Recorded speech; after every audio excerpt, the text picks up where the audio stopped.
If you want to be successful, you have to be transformational, not transactional. You have to be thinking, okay, well, how am I transforming my business? How am I transforming the relationships? How am I going to transform your listeners on this podcast? People, when they look at marketing, they think there's some tricks. Come learn the secrets to this and the ninja hacks for that. Yeah, there you go. So yeah, back when I was younger, everybody was, the internet's going to do away with all our jobs. It didn't. And AI is not going to do away with all our jobs. We may be doing a lot of it seems like it's clickbait. I think you're right. Google rolls out updates 3 or 4 times a year. Google wants to reward quality. AI is the same thing. That every podcast ever produced is being indexed. And so it does have an interesting opportunity with AI just because of the vastness of the supercomputing power. Like maybe you will have some leverage over just people who are just spending money in paid search, so to speak. And that can't be necessarily as easily mimicked or gimmicked, I should say. Yeah. Hey guys, welcome back to Build. Steven Scoggins here again, your host as always, coming to you to help you rise, lead, and last. I got a special guest today, a phenom in the marketing world. Served our military, has been part of several exits totaling about $1.5 billion. See, I must mess this all up. Too many zeros for me to get this right.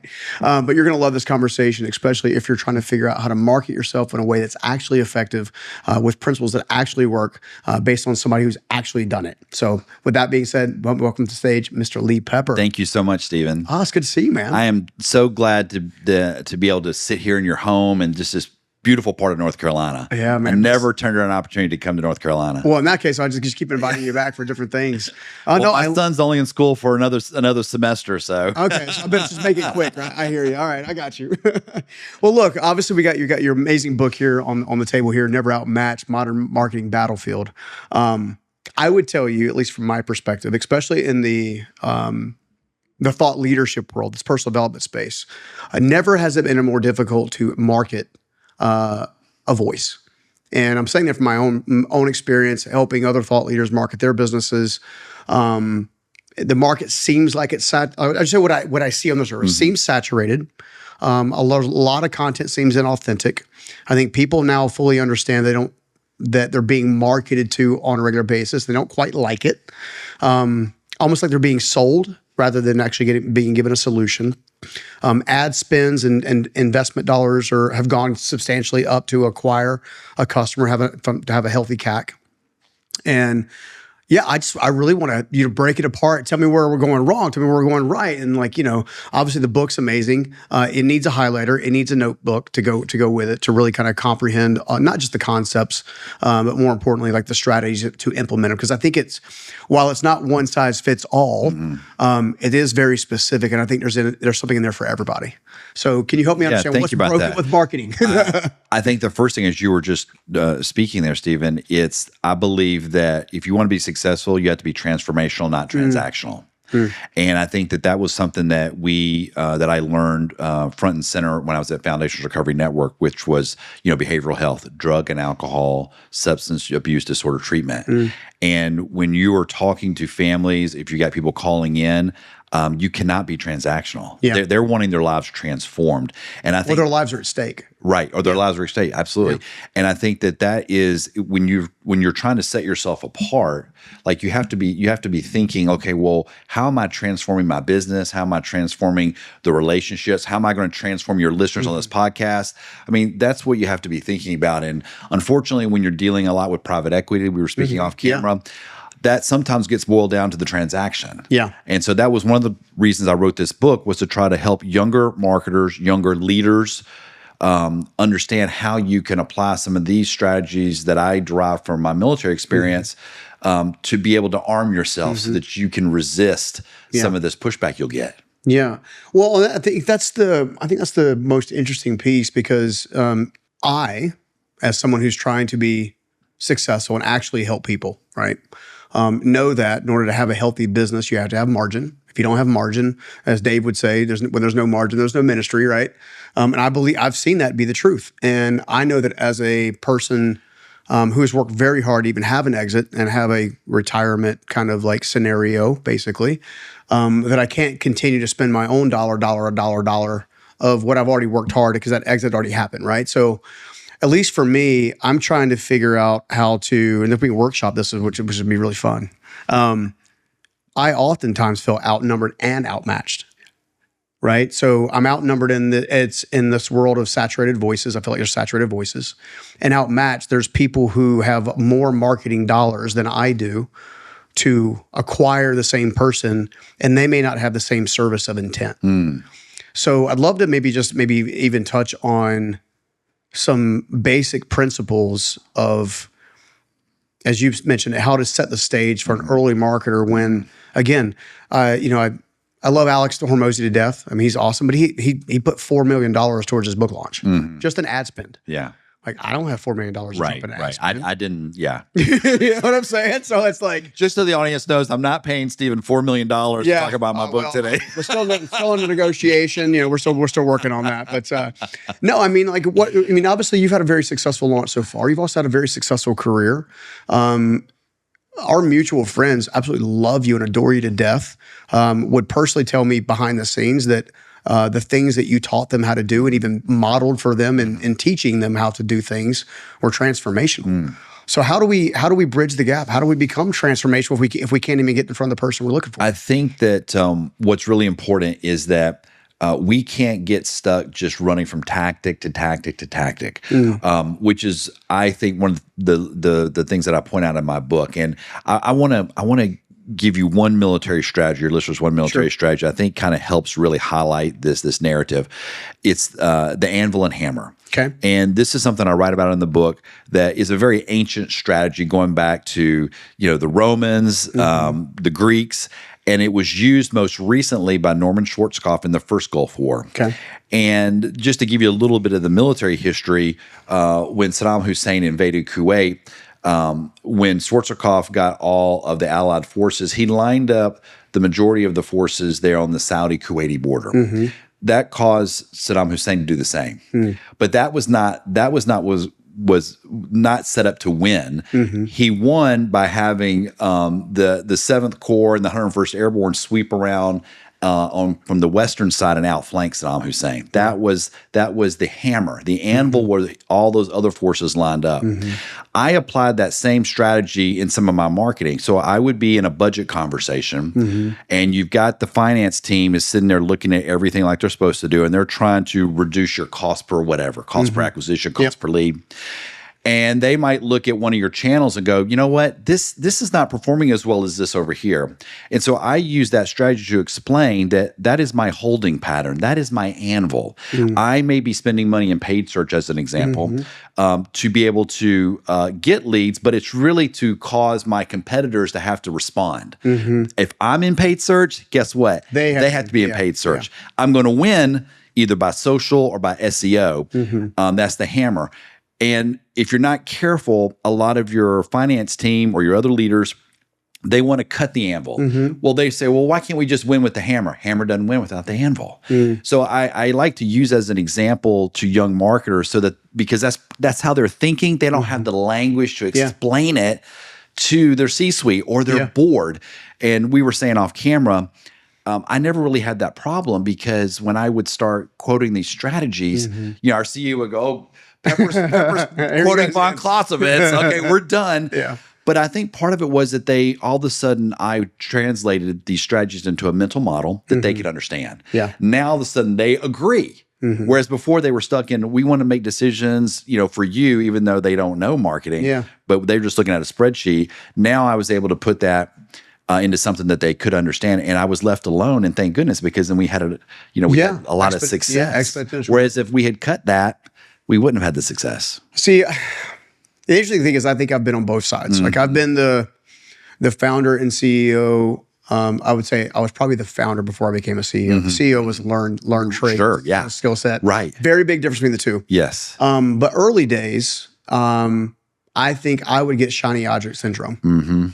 Right. I would say, well, this is working for so-and-so, to your point. I'm going to go try it. Yes. It wouldn't necessarily work for me. I would take my eye off the prize. I would actually dilute the dollars I was investing in one location that was actually working, even though it may not be working as well as their one-hit wonder over here. So I struggled with that. Then I would have my salespeople come to me and say, we need to be marketing over here on this channel or this channel or this channel. And then, let's say there's $10,000, right, that I can apply regardless of how well I've got, but they've got me 4 different channels to choose from. So I would, back in the day, Yeah. well, I got 4 channels. I'll take $10,000 and divide it 4 ways to see what wins. And here's the funny thing is, see this, I write about this in the book. This is a cognitive bias because no offense to you at that time, you weren't necessarily trained or sophisticated in these areas. Yeah. And that's what I write about. It's called the Dunning-Kruger effect. And it's when people who don't have experience in one particular area, they kind of overstate right their ability to make decisions. And so what ends up happening is, and this is not every CFO, but you'll have a CFO that's looking for some savings. And so they especially if their bonus is tied to it. Yes. And I write about the misaligned incentives too. Yeah. I mean, this is it's a cognitive bias. And if we don't call it out, then all of a sudden, somebody who's a younger marketer or a younger leader, especially you might be a young founder, a young CEO, and you've got private equity that thinks they know better. Yeah. And it's a cognitive bias that you have to call out and explain. Yeah. I see this. I think this is what makes marketing so tricky for so many. I'm sure we'll get into this in a few minutes, but AI has changed the way we market, like SEO. I'm very fortunate. We found out because we're tracking the data. Yes. We're starting to get recommended by Chat and Perplexity. Right. Which is amazing. Because we're still very much on the surface if we look at traditional SEO purposes. But you've probably architected your site, whether it was on purpose or accidentally. You've got an architect. I started asking Chat, and they'll say, "Hey, how do I get you to recommend me?" And I did that like 7 months ago, and we started applying the things in there, and by word, it's working. Yeah. So it's like, have you checked out my servant Stephen? So it's that kind of thing. But no, I think that's the confusing part. The other thing I was even sharing with Sarah, who was here for a few minutes before we had a chance to get started, who's a master copywriter. One of the things I shared with her is like, I'm tired of building the thing that works right now, but won't work by the time I finish it. Yes. Like, and so I feel like marketing in general, it's not necessarily cyclical per se, but it's very seasonal. Like for a season, something will work, and then it won't work again. And then I'll give you a perfect example. We were building out a large community group, and we'll still launch it. It's called the Lion's Den. It's amazing. We're super proud of it. But we built one mechanism that was working at the time, which was going to be essentially a solution of we'll do a live event. We'll share about the platform of the live event. We'll show all the features and benefits. We'll talk about who it's for, how it works, how you get access to me, on a regular basis, all these kinds of things. And so we built a funnel structure off of that. By the time we got the thing like finished and ready to launch the live event, all of a sudden that methodology, especially with ads, wasn't working. And all of a sudden webinars were working again. You probably know Amy Porterfield as well. I know she's in the area as well. And when I saw her last time, I was like, Amy, what is actually working, right? And she's like, well, first of all, you have to realize that trust is hard to earn and it's easy to lose, right? So either you're of service or you're not. Either your solution is geared towards helping that person have a solution or it's not. And then you need to know that you're going to have to give away a lot more free things to build the trust to earn the right to share your offer with people. So like one of the things she did recently is like we do a webinar and then we turn around and do a strategy where we do another 2-day event, either at low cost or no cost. And then we'll typically, I'll let them have access to my program, right? And, granted, a lot of her features, now she's done incredibly well, of course. And she's a master at what she does. She's an absolute master, but 6 months earlier, we were going to do something very similar, but yet it wasn't working. So I'm just speaking like honestly, sure. As someone who's trying to figure out how to market in a responsible manner. Like we don't want to be known as a guru. We don't want to hurt people and stuff like that. I'm not even sure how to navigate what to do to create the force multiplier. I think one of the big problems that we have is that we're constantly thinking about this next customer. When what I tried to do at Foundations and especially Carrying the Meadows was, okay, we're going to have this cost to get that first customer, but then it's imperative that I have systems set up to maintain that relationship. And maybe it's easier in healthcare because, once somebody comes into a program and they get sober and they find safety there, then it's a little bit easier to kind of stay in touch with them, and not just them, their families. Yeah. And I wonder sometimes, like those of us that are like doing books and coaching, we're always like trying to get that next customer, which, okay, there should be part of that.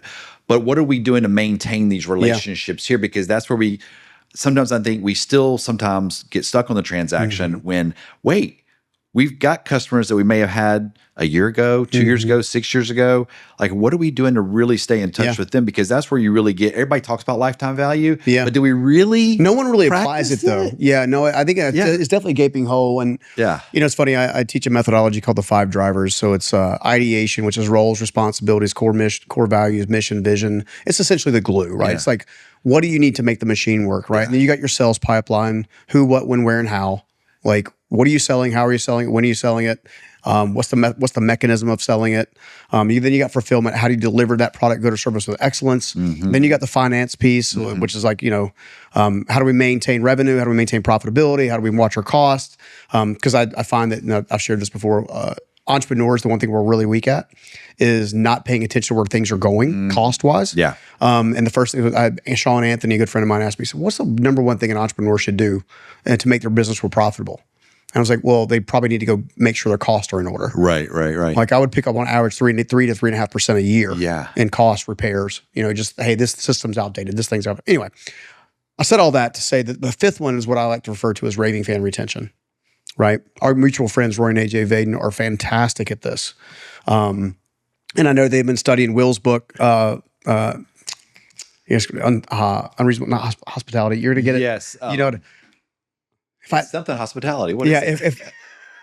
Is there unreasonable hospitality? We're going to put that in the show notes, right? Show notes, yeah. And and they're learning. I know they love Will to death. So Will Gadara. And again, like it's like there's so much interest and focus on getting the first customer. But I think you're right. And then here's the other thing too, Stephen. A lot of the companies that I worked with or I still consult with, reviews are always a big thing, especially in healthcare. Yeah. If your hospital or your practice or your rehab center gets negative reviews, and it's directly correlated to how well you're caring for those people when they graduate the program. Like when they're in it, yeah, we're always doing great, but what are we doing to really care and feed after they leave? And that's where alumni programs come in. And the ones that aren't doing a great job at that are the ones I think that suffer from negative reviews. And I think that that's something too, like we're always trying to figure out how do we get positive reviews and how do we get all this affirmation? Well, are we putting some dollars there? Yeah. Are we investing some stuff there? But and what happens is we say, well, no, I'm not. I've got to keep going after the next customer. When maybe if we just care and fed there. I mean, statistics say it's more expensive to obtain a customer than it is to service a customer. Yeah. And there's more of a value of having a lifetime customer than a new customer. Absolutely. Yeah. No, I don't know how it is in your business, but I know for me, and I'm not. I'm not I'm not as huge like in the coaching business. I keep a handful of clients in the behavioral health space. Yeah. But I don't advertise for them. Yeah. I might go some months without any prospecting calls and I might get a dozen one month, but it's all relationships. Yeah. It's people that I have known for 15 or 20 years and that's served me, and I think sometimes that we don't really honor, but there is work I have to do. Yeah. I do go speak at conferences. I'm always willing to take calls and I don't charge for everything, but that's part of me like trying to feed that. Yeah. No, I think that's genius. The other thing too is like, what's the purpose of getting 1,000 calls when only maybe 10 of them are qualified? Yeah. So we actually put a mechanism in place to basically take 5 or 6 questions and try to figure out if they're a fit for us, to try to figure out if they get to the call stage. If they don't get to the call stage, we have other things for them so they can continue to carry on their journey.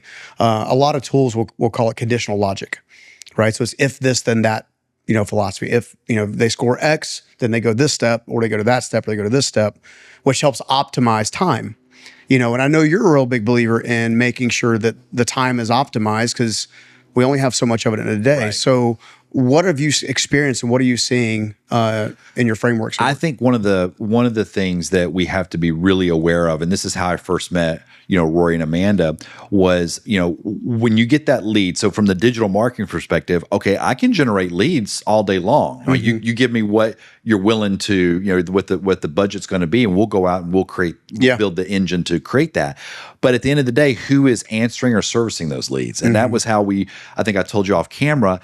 when I first took over our inside sales, our call center, I couldn't even make it worse. Yeah. That's when I knew we had a problem. I can't even make it worse. Forget trying to make it better. And that's when I researched and we got connected with Rory and Amanda, and it really just changed the game. But I wonder then sometimes, like when I come in to do a project, they'll say, "Oh yeah, we're getting this many lead forms, but they're terrible." They always complain about the web forms. Yeah. But then I'm like, okay, well, how are you? And what will end up happening is it'll be like, well, they sit over here in this queue for sometimes 3 or 4 days before somebody gets to them. Good Lord. I even had one client without naming. I had one client that they would get their web forms and they would pin them up to this string, like a little clip, and they would slide it down like it was at a restaurant. Was it Five Guys? I think it does that. It's like that. Yeah. And what was happening is, and I said, okay, well, when people have time when they're not on the phones, they get up and they go grab the next ticket. So I went over there and they were 3 or 4 days old. Oh, wow. And I'm like, that's the problem. Yeah. It's not. By that time, that lead's so cooled off, they're not probably going to answer the phone. Yeah. So I think sometimes that founders are guilty of this a lot. Because they will assume that's being taken care of. Yeah. I've hired this agency or I've got this intern doing this. But if you're not really experiencing it yourself, like you got to wonder it. And I talk about this in the book. We have to get out from behind the spreadsheet. Yeah. And when I was fortunate to work for Ross Perot for many years, and he had a personal, ethos of management by walking around. Yeah. And he, even as a billionaire, you would see him in the hallways. Yeah. And he might just walk into an office and go, "Hey, Lee, Ross Perot, nice to see you. What you doing today?" Like he would do that. Yeah. And I mean, it was just, he always had his pulse on what was going on. And somebody might say something stupid, or they might, say, "Oh, I don't like the food in the cafeteria today." And then that would create a whole thing. But I think for leaders, I think sometimes we get stuck sitting at our desk, and now they're working from home. I mean, that's got to be really frustrating, I think, in how you navigate that. But you have to maybe go have lunches and go have coffees or go to somebody's house and have, meetings. It's really super important. Yeah, no, I couldn't agree with you more. I know Dave is a big fan of management walking around, as he calls it. I didn't realize it came from Ross. So next time I see Dave, I'm poke him in the tummy. Say, "Hey, man, did you give Ross credit for that?" Yes, yes. But I know I'm a big believer of that too. When I was running a larger team, in some cases I would intuitively know things just because I could walk around and just pick up on energy. You could watch somebody's countenance, or their face down, are they up, or do they come across as diligent versus disengaged. I think one of the things I've had a hard time with marketing in general is not knowing what I don't know. I would say that you mentioned the founder, right? So I'm like, well, how does a founder look at marketing versus how does a competent CEO look at marketing? See, this is where I think I'll give you a personal example. So I came from political science, and I got into IT, and then because IT was at that crossroads of all of a sudden the internet came up, and when I was first starting out as a CIO, digital marketing was infrastructure. It was a line item along with printer, servers, and IT. So it was in my bucket. Yeah. It wasn't in because marketing then was Yellow Pages. Marketing was business development. Congratulations on the TEDx talk, by the way. Thank you. And so for me, it was really transformational for me that I had that IT background kind of moving to marketing. So we had 4 conferences that we ran nationwide when I was at Foundations, and we had a whole team that would come and they would present.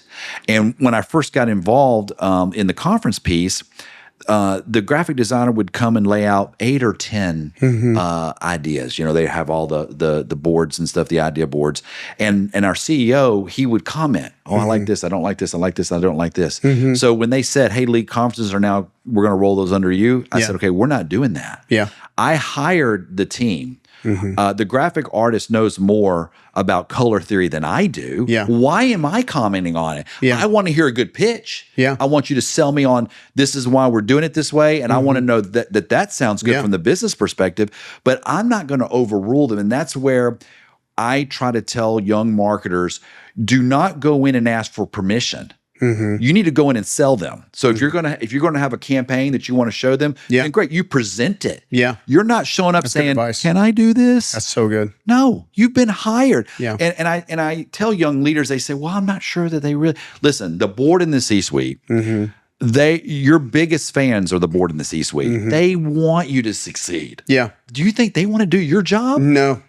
But yet we have this imposter syndrome sometimes. Yeah. And you have to get, and that's why I titled the book Never Outmatched. Yeah. I mean, when I was a young officer, I enlisted, then I went to officer candidate school, then I went to armor school. And when you're a young 20-year-old lieutenant and you know nothing about armor, about armor strategy, about an M1, and they put you inside an M1 and you've got a staff sergeant who is, 15 or 20 years older than you. Yeah. You outrank him. Yeah. But you don't really. And when he's barking at you and he's drilling into you, he's wanting you to be successful because he knows you're going to be leading these other troops. And I think that's why I was fortunate to come up through the military, because that was just natural to me. Yeah. No, that's awesome. In fact, now I'm even more curious. I would agree. So as a founder, CEO, what do you want to call it, right? And I use this terms interchangeably in this context. Leader of the organization is probably a better context for this one. I can tell you that if someone can show me how they plan to get a return on that investment, with diligence, with thought, why something works, how we're going to get there, 9 times out of 10, they're going to get their funding. 9 times out of 10. However, to your point, I have sat in many a meeting where it's like, this is something I think we should do. I kind of want to do it. However, our competitors are doing it. Like, there was no real, there's no plan. Where's the numbers? Exactly. Where's the plan? Everybody's I would always sign up. Like, we would have we have our cost per admit in behavioral health. It was cost per admit was one of the big numbers. So if, for example, if my budget is predicated on a $3,000 CPA, that's what I'm signing up for. I'm going to figure it out. I'm going to figure out how to do it. And if there's a month or a quarter that doesn't work, it doesn't mean you're getting fired. But I am responsible for figuring it out. And I have to have the ability to maneuver and pivot. And I think that's where a lot of people sometimes don't really understand how innovative and creative the military is. Because you have to, it's constant pivoting. And but I've signed up for that number, and I have to communicate it, and I have to be responsible for it. And maybe that's where some young leaders get nervous, because they kind of feel like maybe they have the responsibility, but not total autonomy. So as a founder and a CEO, you've got to give your leaders. Do you think the fear comes from also going to be held accountable to whatever number they put in there? Could be. I always built our budget. I've heard from some of the people that I've coached, well, they just gave me the budget. Well, that's not going to work. I mean, you have to have, now you're going to have one shot. Here's the budget. Okay, so you need to either say, this is not possible. It's either possible, not possible. Like, you have to like, you can't just say, well, that's all they gave me, Lee. Well, did you accept it? We wouldn't do that in our personal life. No. No. Well, I mean, I think if we're really passionate about the outcome and the needs, I underestimated the way ad spend works.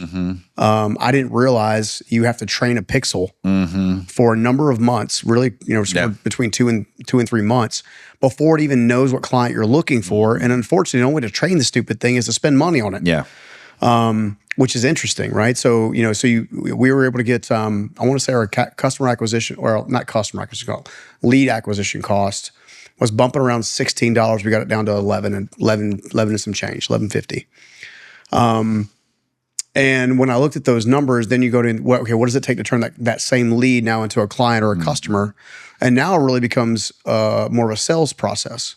So this is where, for me, marketing moves to sales. Is that potential going to a sales call that's going to generate essentially a new client customer.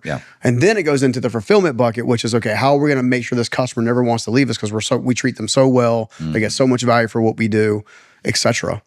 Now, you mentioned setting up your own budgets. I find that the budget is the hardest thing to set, because at least if you're using SEO or ad spend, you don't know what it's going to take to get eyeballs. Well, here's the way I approach it. In most businesses, everybody's going to have a different, like what are you willing to spend as part of your net revenue?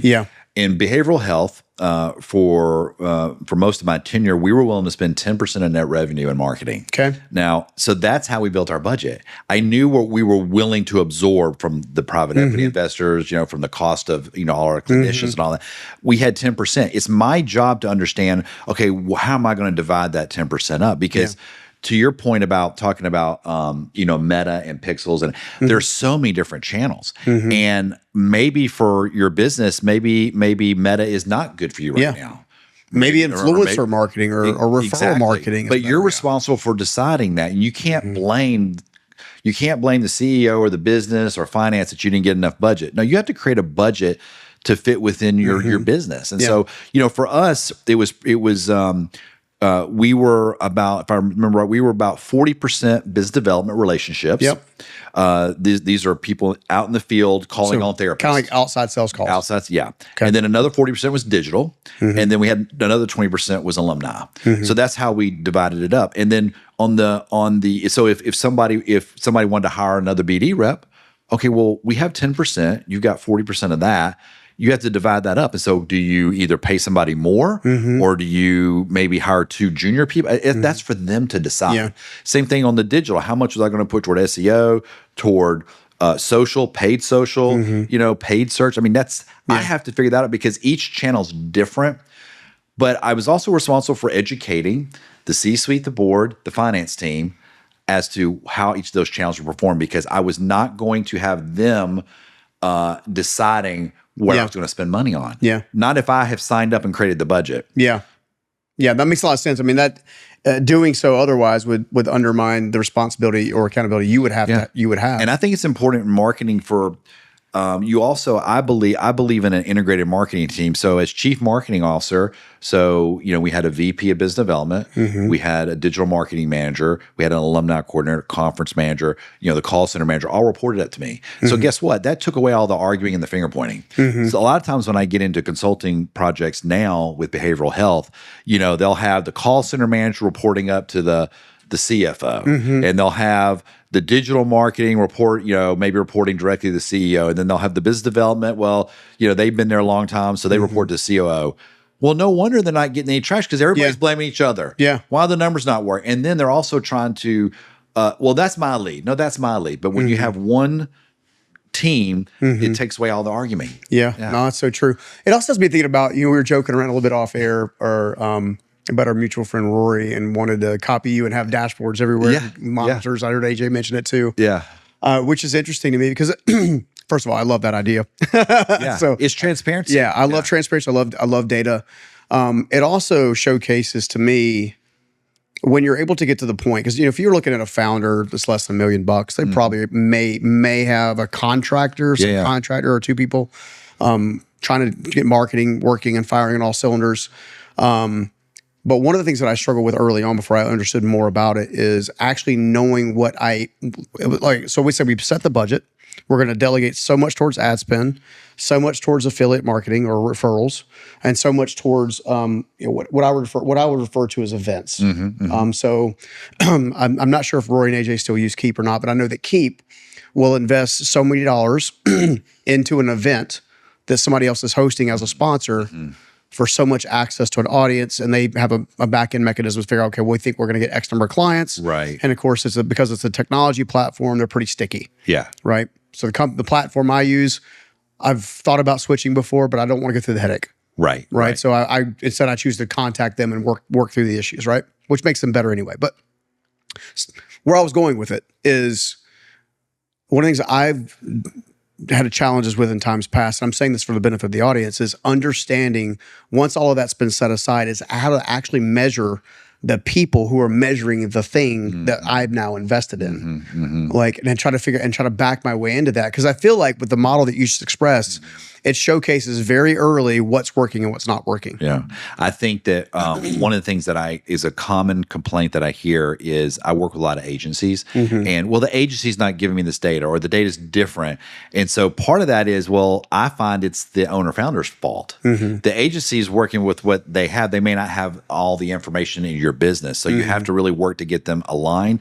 But I think that the owner founder needs to understand what are the data points that are important to me, and every other software software, every other agency, every other contract, they have to adapt to that instead of you. Well, this is just what the agency gave me, and it's meaningless data. Yeah. Because you'll get these reports. Yeah. Oh, look at all these impressions. Yeah. Why do I care about impressions? You care about impressions. I care about phone calls. Yeah. Or I care about leads. Yep. And so that's where the owner founders, they need to understand, and this is where they get confused about marketing. Oh, well, I just thought marketing just did this. Yeah. No. You have to adapt to the business. Yeah. And so that's where you have to decide, like, what are your, 5, 8, 10. Yeah. I mean, I would say if I just do this off the top of my head, impressions / page visits. Yeah. You can track that. You can heat map that. Yeah. Then to CTA or CTA clicks. Yeah. Right. And click you can track that. Now, here's what I would say as you're saying that, Stephen, is that, do you as the owner founder care about that? I would say, why do you care about impressions?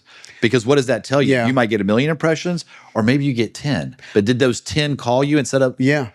That's a great question, because I feel like what would happen is and at least where I was going with it is, once the machine is up and running, I care about all those numbers because it tells me about optimization. Yeah. However, if it's a new machine, then I care about phone calls. Yeah. Well, I said your marketing team should care about that. Your marketing team should care about the CTAs, the impressions. But you, as I'm thinking about, as I was a CMO, phone calls were number one. That was our 85% of. So essentially, take the total budget, divide by phone calls, and how much it costs to get a phone call. We had and everything else in the middle is digital marketing. And we had all that cost per impression. We had all that stuff. But what did I care about? I cared about phone calls. Yeah. Now we also had web forms and live chat. So we had a cost for all of that. Yeah. But that's what I cared about, because if I get too involved in the impression. Okay, now I'm applying my cognitive bias. Now I come from a digital marketing background. So But why? That's what the digital marketing manager's responsible for understanding. Yeah. Because again, BD is another good example. We would have some BD reps. We had to be really careful where we placed them, because our treatment was all either out of network or private pay. All right. No offense to rural areas of Alabama, but why would I have a BD rep calling in a rural area of Alabama that can't utilize our services when I needed to? So this is again, though.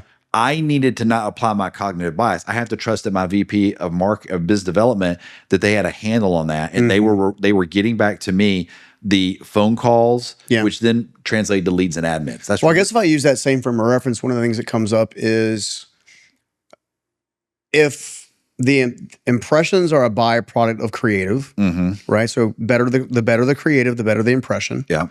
Impressions are a byproduct of visits or page visits or opt-in forms or some kind of like tool to kind of figure out, did they do that, yes or no? Yeah. And then they book a call. So you're right. I think using that, I'm just using that in a very summarized framework, but it's still, if these things are getting better and better and better, then my cost per call is still going down. Yeah. That makes a lot of sense. Yeah. And that's where, like with Rory and Amanda, I love their brand builders. Oh, they're amazing. And I love the amount of work product. Like when they help, I published my book through Mission Driven. Oh, yeah. An Imprint Forefront. Yeah. I love the work product I got. Smart move. But I wasn't applying, like they would say, do this, this, and this. I wasn't like trying to well, why would I don't want to do this. I don't want to do I trust that I've hired them. They know what they're doing. I think that sometimes as owner founders, we fall into that because we built the business. Yeah. That we know everything about the business, but that doesn't necessarily include that you know everything about marketing and IT. Like all of a sudden you know everything about data security. Yeah. I mean, you're right. I've said this before. It's like, if you're not a master in any given area, hire the one that is. Yes. And hold them accountable. Yeah. That's the other thing too. I'm big about holding people accountable. That's another thing with smaller businesses. We tend to not move quick enough. And that's my TED Talk is about indecision. And indecision in the military gets you overrun, and in business, it can kill your business. You can get you killed too. Yeah. And a lot of times we are slow, to make decisions when we need to be like fast. It's funny because that seems like a little bit of a dichotomy, because I've been in seasons where I make decisions too fast, and I've also been in decisions where I make decisions too slow. So I'm not even sure what the right kind of cadence is. Now my decision process is, the bigger the decision, the longer I take. Yeah. So in essence, if it's we're making a marketing decision, I want to see a budget. I want to see what the plan is. Yeah. And then I'll make a decision on essentially ads. But that stuff shouldn't take shouldn't take that long. Yeah. You know, when I left specialty care and I went to the Meadows, they the chairman, who was one of the founders, you know, he said, I don't want you to make any changes in the first 90 days. And I use the example in the book. Are they going to hold you accountable for the first 90 days? I want you to get to meet you know, they were hiring me as a change agent. Yeah. And so, but yeah, they're saying, don't do anything for 90 days, you know? Yeah. And so I use the example in the book that, you know, when Eisenhower replaced Major General Friedenthal after the Allies' loss in North Africa at the Kasserine Pass, he put Patton in.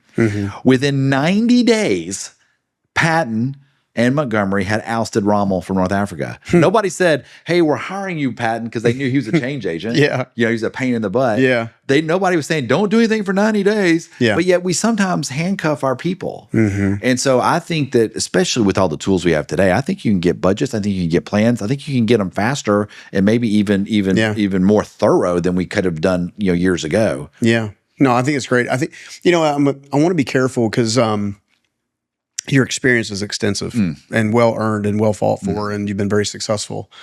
And I know what we're talking about right now talks to the people that actually understands our verbiage and our lingo, right? CMO, CIO, like all that kind of stuff. Yeah.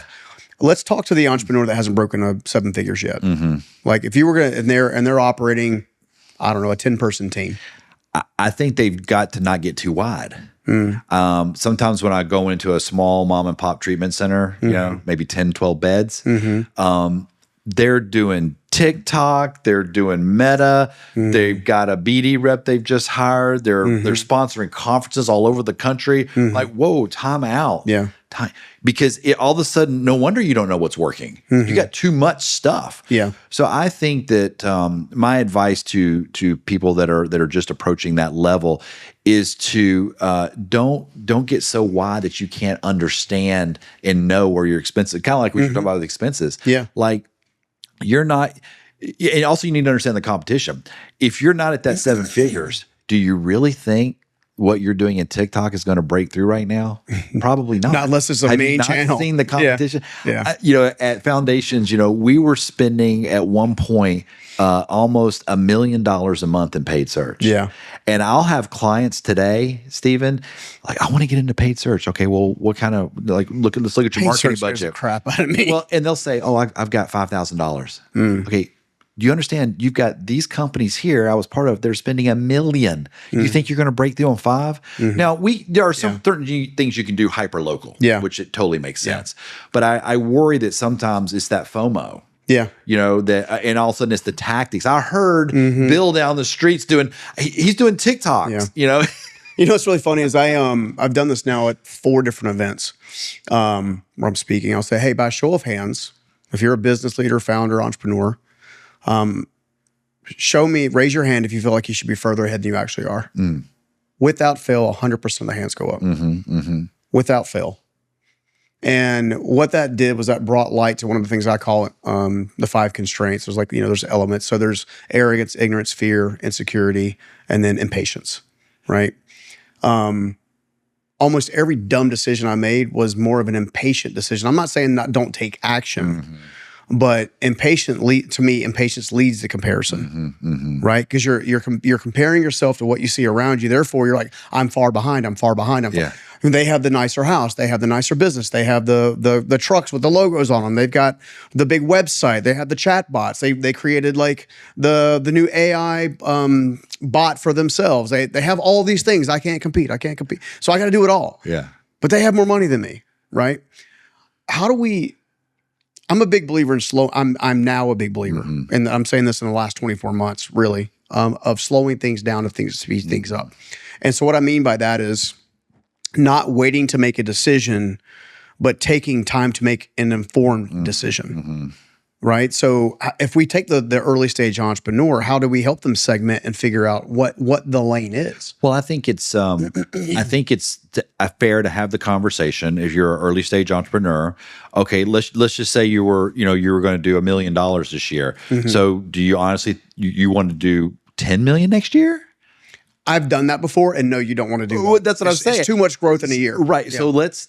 I mean, that would be crazy. I had a 5-year stretch where my company literally doubled in size every year. But wouldn't people just be thrilled if you went from $1 million to 1.25, 1.5? I mean, I would be. 30% growth is strong. I know. That's where I think sometimes we have to just say, like, okay, let's really level set where you're at. Yeah. Right. Because I think sometimes we get trapped in this. Well, I want to go from 7 to 8.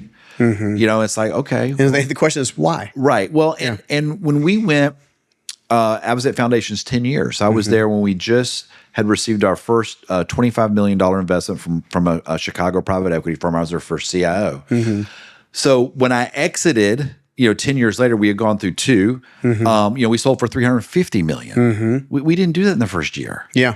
And we went from having me and a digital marketing manager, and then we had an IT guy and an EHR guy. Then when we left, there were 30 people in marketing. I didn't build that overnight. Yeah. We did it on sustained growth. Yeah. And I think that your systems can't even take on that growth. Right. Yeah. And so I think sometimes we get stuck in this FOMO. I think it's the same thing in personal. Like my boys are now, college age, but they would come home from school. Oh, so and so's got that new car, that new thing. I'm like, well, did they pay cash for it? Yeah. Be careful. Yeah. Because you never know like how things are financed and how things are looking. And that's what I always tell folks that I consult with when I come in and they're like, well, I want to do this. I want to do this. And why? Well, so-and-so is doing it down the street. Yeah. I would hear it all the time. Well, that outpatient center, they're full. Yeah. Okay. I'll take that at they're full. How did they get full? I don't know. They could be losing their shirt on paid search. So, dude, funny story. So funny story. What? Not so funny. Funny story. Not so funny story. I'll just say a company that I was a part of. When I would go sit down with them, their numbers came in a few times and were kind of underperforming, and so I'd push back because I had ownership or had equity in one of these companies. I've got bits and pieces in a few companies, but I had a significant investment in this one. And so I'm like, I said, well, I'm right. Let's dig in. And we built very complex dashboards. Like we had we knew what revenue, what units, all these kinds of very complex. And because I helped build them originally, it was easy to read them. Right. So I was looking at them and I was like, okay, what's going on here? And they kept bringing up the competitor. And they were like, well, the competitor's doing this, the competitor's doing that. They added this many people to their team. They're soliciting customers at below cost, essentially, and they're getting business and they're garbling up market share. And I told them then, I said, that is unsustainable. It is unsustainable, and you don't want to compete with them. Yeah. Right? Go, and this is my advice to them, let's go compete on value. Offer more value for whatever the investment is. So if the investment is X and they're beating you by 10% or 20%, then offer 20 or 30% more value. Right. Right. In customer service and how you show up. Like most people don't fully understand that you can get more money without having to drop your top line revenue simply by giving someone a spa feel. Right. Right. It's like going into Walmart or going into a spa. Yeah. Like when they walk in and get Rory and AJ do this with their kids. Yeah. Had dinner with them, a little while ago, walked up to the house, and first thing, Jasper meets me at the front door with a wet towel. Yeah. Yeah. I'm like, this is walking into their house. Yeah. And that kind of thing. And I was like, I was trying to help them encourage. And sure enough, there was a meeting not long ago, and the company that they'd been competing against had a massive layoff, had outsourced a tremendous amount of their business to overseas, specifically in the procurement side of things. That was already starting to show itself as the signs of mess, because you can't take a specialized industry and sub it out into an area that doesn't even have the industry in the environment. Right, right. And I told them, and then I said, that shows signs that they finally have hit their breaking point. Yeah, yeah. The fact that they're making that drastic of a decision right now shows signs that they're in trouble. Prepare to win. Yeah. Just absolutely. for being great at what we do, holding your service, holding your capacity. And I believe there's also this element of knowing your worth. And I think it's where the pricing comes into play. I know we've already been chatting for a while, but I'm very curious.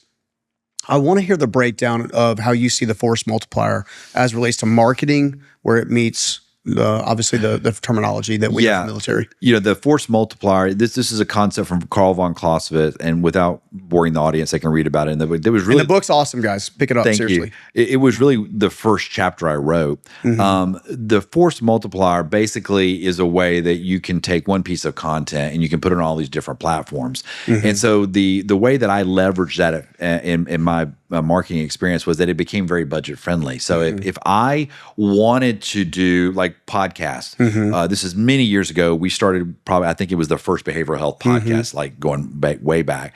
Well, we didn't have a podcast producer. I didn't have Quest ready to help us. He is pretty awesome. Yeah. He has been great. Yeah. But we had our copywriters and our editor, they're writing content, SEO content for our website.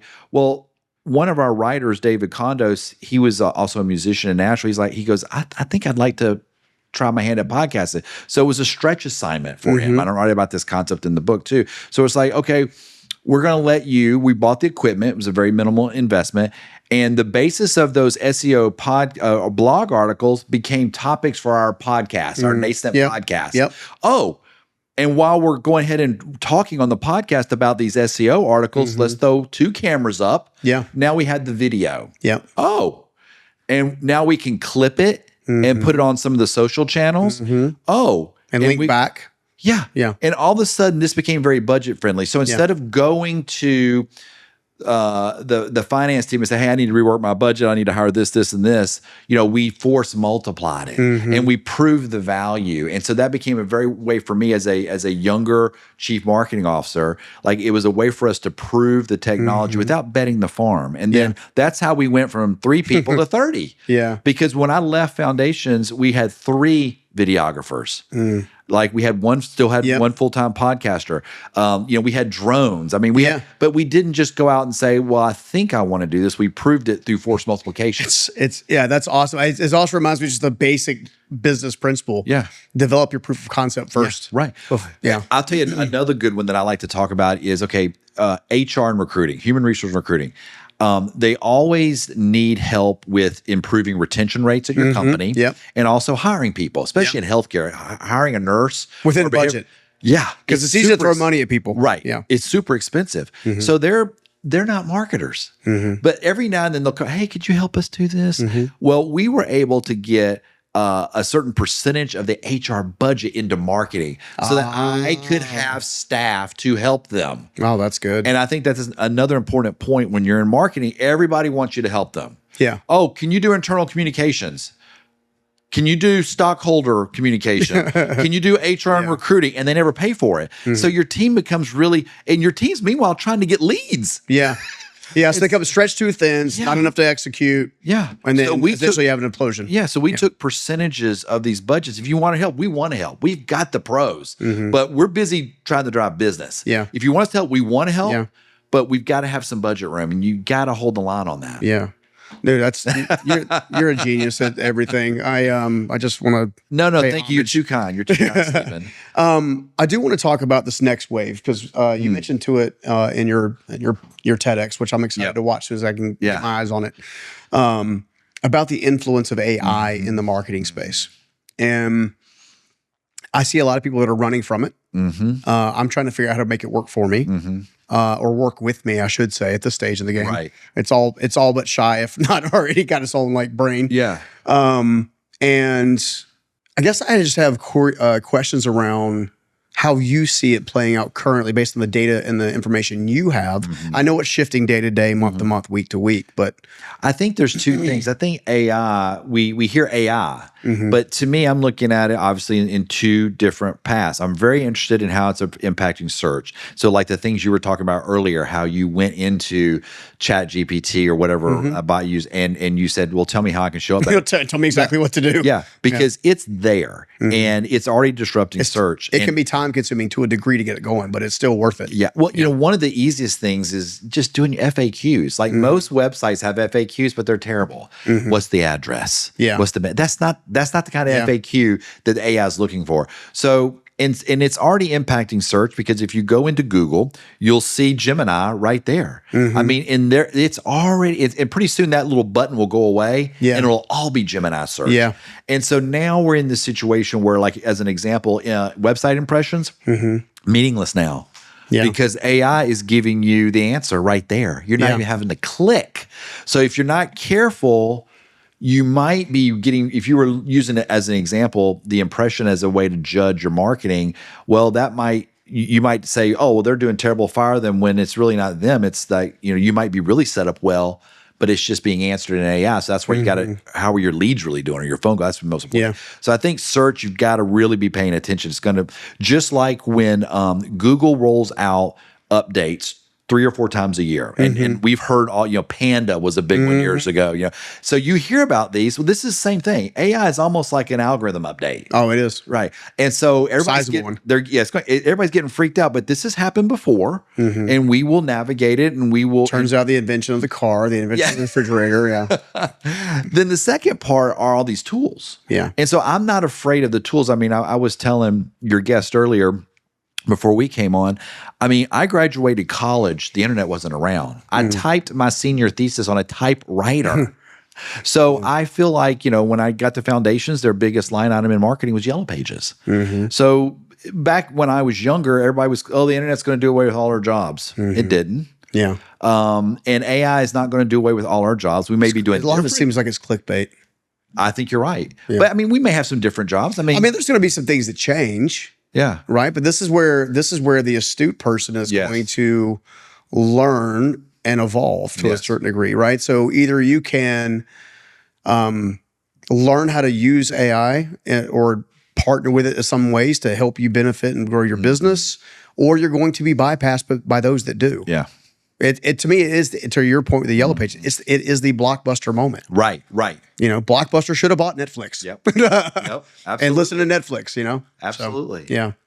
Yes, I think your audience is wise to become familiar, to not be afraid, and you can A/B test things. Yeah. You can see right now where you're showing up in natural search, and you can see where you're showing up in AI search. And that should give you some pause to say, I wonder why my competitor is showing up in AI search, but I'm not. Yeah. Okay. Well, most people don't even realize that I think they're aware of now you can do search with AI, but most people are quietly using the search tool. Yeah. When I say the user is using the search tool to find said answer, said information, the business owner, from what I've seen with the people I've talked to, and I've talked to over 300 business owners in the last probably 3 months. Right. The vast majority of them have yet to do any type of SEO preparation via AI tools. Yeah. And I'm like, this is one of those chances where the unknown entrepreneur can become a well-known authority in the marketplace and supersede the incumbent that's been there for a decade and whatever, right? Yeah. This is that disruptive of an environment. Absolutely. Where if you will take the time to do your due diligence and to your point, kind of like understand more about how it works and put the things into practice, you could do very well. Yeah. I think sometimes people, when they look at marketing, they think there's some tricks. And I've never approached it's because the marketer's like, come learn the secrets to this and the ninja hacks for that. Yeah, there you go. So there is a lot of that in there. I think for me, I never approached it that way. I always looked at our marketing, that it was an investment. I always preferred SEO over paid, though we did both, because to me, SEO is more own versus rent. Yeah. But it was all based in quality because Google wants to reward quality. AI is the same thing. Now we're seeing some weird stuff in the big startup stages of AI, but it's all going to be based on quality. And I think the power of the way these amazing supercomputers, they can bring in so much more information now. So like they just announced that every podcast ever produced is being indexed. Okay, well, now that's fascinating to me because I believe that that's going to give us not only just the SEO value of what was said in the transcription, but now all of a sudden they're also getting the signals of when did somebody stop it, when did they like it, at what second did they comment, and all that's feeding into the quality of that podcast, the quality of that material.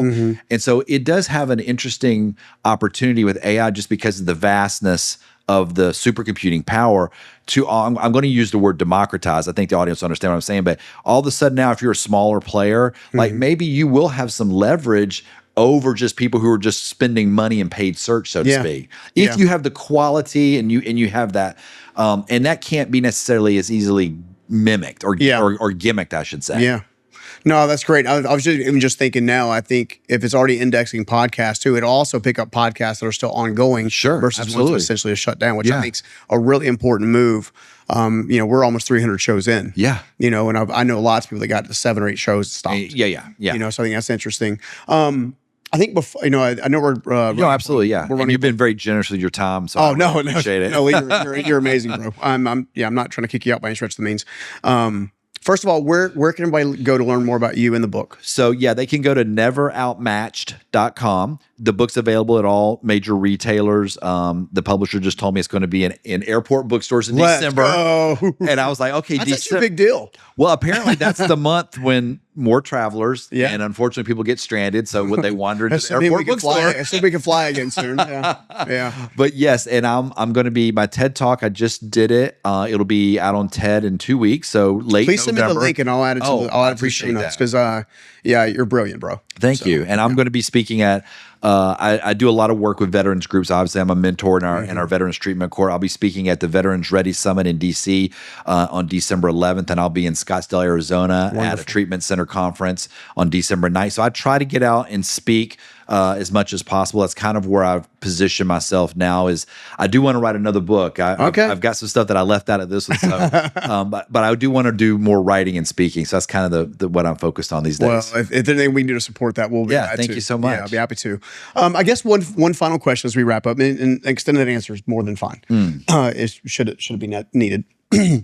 Is there a specific chapter of the book that you are super attached to is not the right word, but that was super important for you to write?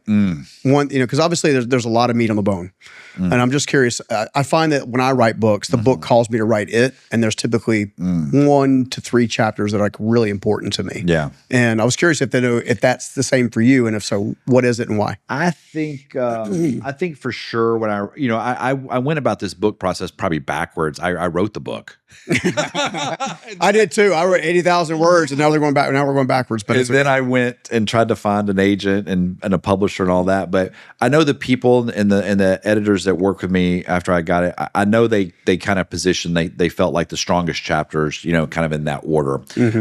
But I will say that there are a couple of very interesting things I think in the book. One is I write about allies. And I think for business owners, I think sometimes that we're always looking at relationships with other businesses as marketing relationships. And what I advocate in my book is that, no, you need to be looking for allies. And I use the example of GoPro and Red Bull. Okay. They are allies versus just being product sponsors of each other. Aren't they both owned by Disney now? Well, they might be. I don't know about now, but back in the day, they were supporting very similar markets, and they just loved each other's business. Yeah, and they started cross promoting without ever any contractual relationship, and they were rooting for each other as much as they were rooting for themselves. That's awesome. And I find that resonated with me because in recovery it was the same way. There's 17,000 treatment centers in America. Yeah. It's not cutthroat. Yeah. And we always were supportive of our other treatment centers in our area. It didn't mean that we didn't want to be full. Yeah, we want to be full, but we're just happy that they're out there trying to get people help too, because there's all different levels of pricing. There's different kinds of programs. And we always felt like we were friendly competitors. We were allies. And I wanted to see, and I think that if businesses can find those companies that are allies that want to see them succeed as much as themselves, like that's a lot better longer term relationship than just saying, oh, can I sign a marketing agreement with you? Or we're going to co-promote here based on this contract. Like that's kind of, that's transactional. I want transformation. It's the same thing here, like meeting you. I mean, Rory and Amanda were so generous in saying, you need to meet Steven, and it's, and vice versa. versa. They told me you need to meet Lee. Yeah, I think I'm glad it totally happened. Yeah. Yeah. And if I can refer somebody to your work, I love it. I don't even need to be paid a referral bonus or I'm just happy for you because I know you're doing the good work. Just like I always refer people to Rory and Amanda because I know they're I'm the same people. Yeah, I'm the same. And I feel like that there's a whole community of people, thinking like that. Yeah, it's really interesting. Rory has this, that was awesome, by the way. Thank you. Rory has this saying. He says, the best time to build a relationship is before you need it. Boy, isn't that true? Oh, man. It's really interesting. I have a tendency to connect great people to great people just regardless. I've done it this week. I did it last week. I did it the week before that. Yeah. If I feel like there are people that can add value to other people's missions and the missions are meaningful. Yeah.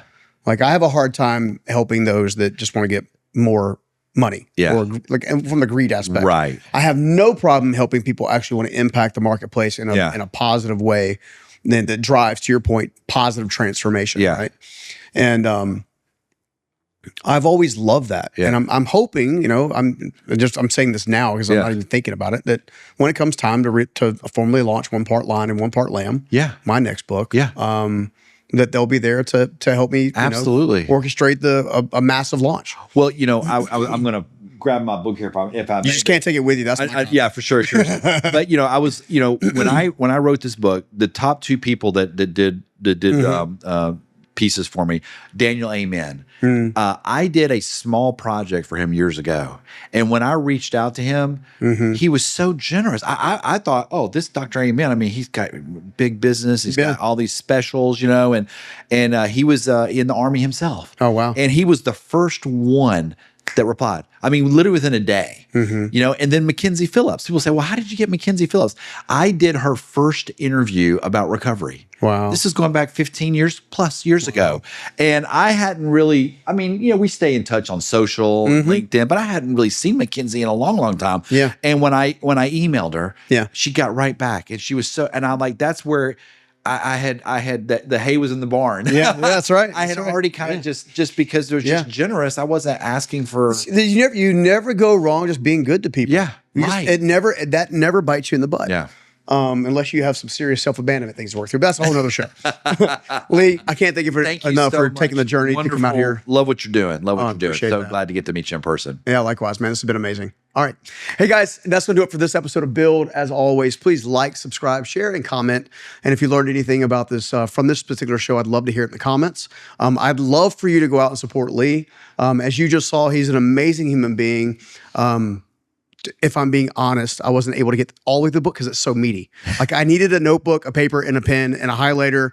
And I was so honored to spend time with him today. So make sure you go pick up the book. We'll make sure that link and the TEDx talk are in the show notes upon release. And until then, we will see you on the next one, but share this with a friend. Peace out. Hey guys, I hope you enjoyed that amazing conversation. And if you want more just like that to help you level up your life and your business, you're not going to miss this next one. Check it out. I was low on my protein and I ate fast food or whatever the case may be, and I didn't feel good. But when I'm hitting, what you have prescribed for me, I feel great and my workouts are great and we're sharper. We can go down the rabbit hole of peptides also, but I had to do some more. I have some more. I love it. I don't do GLP-1 because I don't need to lose any weight. Yeah.